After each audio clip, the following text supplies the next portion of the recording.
আন্দোলনের পরিভাষায় বুঝুন বাজুন, এইটা যদি পরিদৃষ্ট হয়, আমরা ইনশাআল্লাহ যে অভিজ্ঞতা অর্জন করেছি আমরা ঘরে বসে থাকবো না। আমাদের প্রত্যেকটি দাবি আলহামদুলিল্লাহ পূরণ হয়েছে।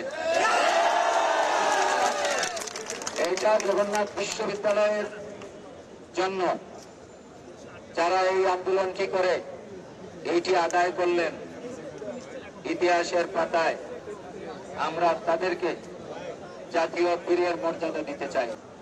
জুলাইয়ের 1 তারিখ থেকে যে বাজেট আসছে সেই বাজেটই তার বাস্তব প্রতিফলন দেখব।